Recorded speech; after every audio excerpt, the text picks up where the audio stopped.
සුබ දවසක් ඔයාලා හැමෝටම.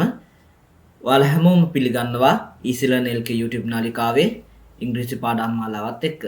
ඉතින් අපි අද කතා කරන්න යන්නේ what යොදන ආකාර පහක් පිළිබඳව. ඇඩ්වාන්ස් ස්පෝකන් වලට අදාළවයි මේ පාඩම කතා කරන්න සූදානම් වෙන්නේ. එහෙමනම් අපි යමු අපේ පාඩමට. they කියන එක ඉංග්‍රීසි භාෂාවෙන් කියන්න අපි what කියන පදය සාමාන්‍යයෙන් යොදා ගන්නවා. උදාහරණ විදියට අපි බලමු මේවා. මම දැකපු දේ what I saw. දැකපු දේ කිව්වට පස්සේ අතීත කාලයට අයිති දෙයක්. ඒක නිසා see කියන එකේ අතීත පදේ අපි දානවා saw කියලා. එයා කියලා තියෙන දේ what she has said. කියලා තියෙන දේ. ලා තියෙන දේ හින්දා තමයි මෙතන has එක pp එකක් යොදාගත්තේ. ඒකම අපිට කියන්න පුළුවන් what she said.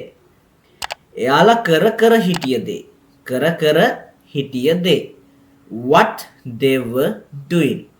ඔයා හිතන දේ. What you think. ඔන්න ඔය විදිහට අපිට මෙන්න මේ දේ කියන දේ ඉංග්‍රීසි භාෂාවෙන් කියන්න what කියන පදය යොදා ගන්න පුළුවන්.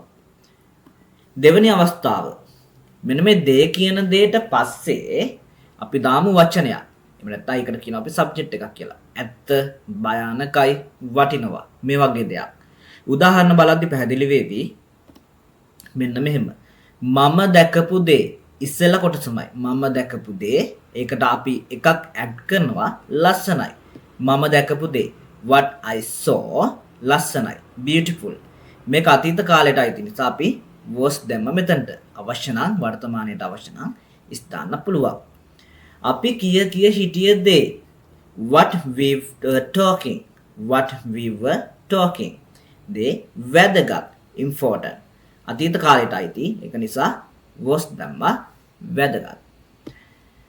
එතකොට අපි කරපු දේවල් මෙන්න මෙතන බහුවචන. අපි කරපු දේවල් එයාලට ප්‍රයෝජනවත් වුණා. What we did were useful to them. අන්න එතනදී අපි යොදා ගන්නවා මෙතන was වෙනුවට were. ඒකට හේතුව මෙන්න මෙතන බහුවචන තියෙන නිසා. එයා කරලා තියෙන දේ බොරු.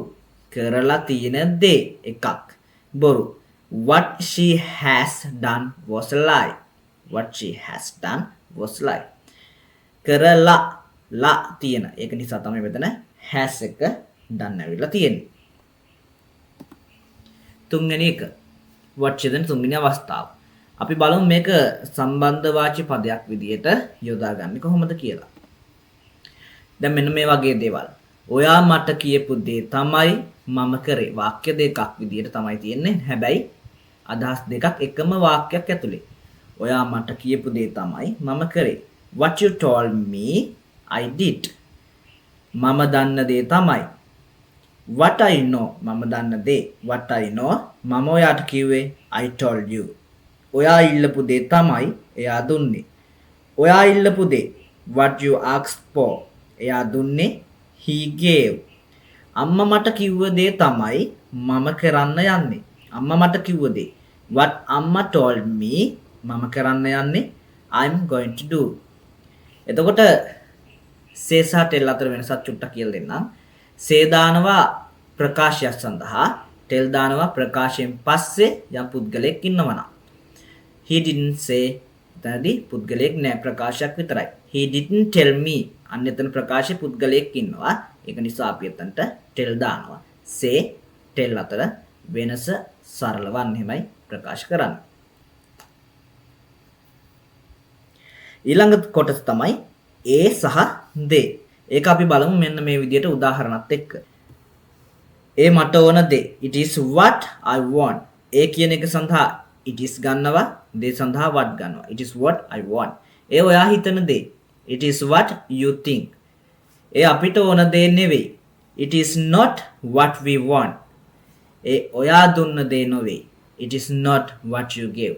මෙන්න මේ විදියට මේ what කියන පදය කොටස් පහක් ඔස්සේ අපිට ඉගෙන ගන්න පුළුවන්. මේක ටිකක් ඇඩ්වාන්ස් ඒ වුණාට හරි සරලයි. ගොඩක්ම ප්‍රායෝගික භාවිතයේදී යොදා ගන්නවා. එහෙමනම් මේ පාඩමත් එක්ක එකතු වුණ ඔයාලට සුබ පතනවා. මේක ප්‍රැක්ටිස් කරන්න.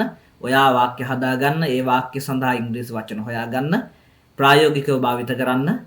එතකොට ඔයාලට මේ පාඩම හොඳට අවබෝධ වේවි. එහෙමනම් අපි ඊළඟ පාඩමෙන් එකතු වෙමු. බොහොම ස්තුතියි ඔයාලා හැමෝටම.